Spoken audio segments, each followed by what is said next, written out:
वही, बिल्कुल वही चाहिए मुझे, 4 पहियों वाली। नेहा जरा ध्यान से देखो, इसमें भी 2 पहिए लगे हुए हैं। बिना पहिए की ये गाड़ी आगे कैसे बढ़ेगी भला? तुम भी ना कुछ ज्यादा ही डर रही हो। नहीं, मुझे नहीं जाना। अच्छा रुको, मैं तुम्हें यकीन दिलाता हूँ। नेहा को ऐसे डरते और परेशान होता देखकर रोहन अपने बैलों को छड़ी से इशारा करते हुए कहता है, हे चल मेरे मस्ताने, जरा मुड़कर तो देखा।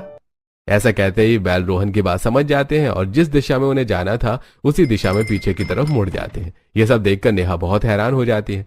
तब यश उसे समझाते हुए कहता है, अरे तुमने देखा ना नेहा, मैंने कहा ना कुछ गड़बड़ नहीं होगी, तुम बस आराम से बैठ जाओ, हम अच्छे से चलते हैं। यश के समझाने के बाद नेहा मान जाती है और वो बैलगाड़ी में बैठ जाती है। शुरुआत में तो नेहा को बहुत शर्म आ रही थी, लेकिन वो जब आसपास देखती है कि गांव में हर कोई बैलगाड़ी का ही इस्तेमाल कर रहा है, तब उसे सब नॉर्मल लगने लगता है। देखो, यहाँ पर तो हर कोई बैलगाड़ी का ही इस्तेमाल कर रहा है। अरे मैंने तो तुमसे पहले ही कहा था। चिंता मत करो, तुम यहाँ कुछ दिन रुकोगी तो तुम्हें सब चीजों की आदत हो जाएगी और सब चीजें नॉर्मल लगने लगेंगी। अभी तुम्हारे लिए ये सब नया है ना, इसलिए सब अजीब लग रहा है। आप दोनों ने बिल्कुल सही कहा। शायद अब उतना बुरा भी ना हो, हमें अलग चीजों का भी एक्सपीरियंस लेना चाहिए।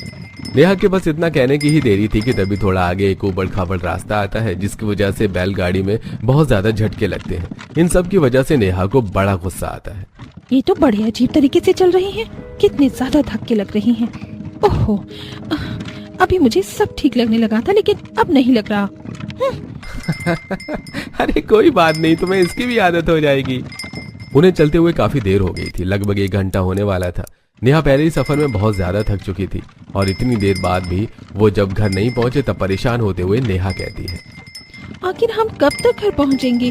आपने तो कहा था रेलवे स्टेशन के पास ही घर है, लेकिन हमें तो बहुत देर हो गई है और ऊपर से मुझे रास्ते में हर तरफ सिर्फ खेत ही खेत नजर आ रहे हैं। मुझे बिल्कुल भी ठीक नहीं लग रहा। हर तरफ सुनसान एरिया है। क्या इस गाँव में आप अकेले रहते हैं? अरे नहीं नहीं नेहा, ऐसा कुछ भी नहीं है। यहाँ दूर दूर तक सभी के खेत हैं। हम अभी खेत से होते हुए घर तक पहुंचेंगे। वहाँ गांव में पूरी कॉलोनी है, आसपास बहुत से लोग रहते हैं। हाँ देखो नेहा, ये जो खेत नजर आ रहा है ना, बिल्कुल आगे तक ये सारे खेत हमारे ही हैं। वाह, ये खेत तो बहुत सुंदर है।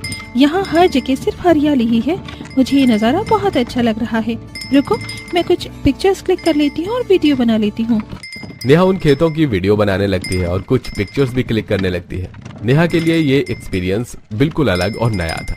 इस तरह यश और नेहा घर पहुंच जाते हैं, जहां सभी उनका बेसब्री से इंतजार कर रहे थे। नेहा विमला और रमेश के पैर छूती है। जीती रहो बेटा, सदा सुहागन रहो। तुम दोनों को यहाँ तक आने में कोई परेशानी तो नहीं हुई ना? कह सकती है मम्मी जी।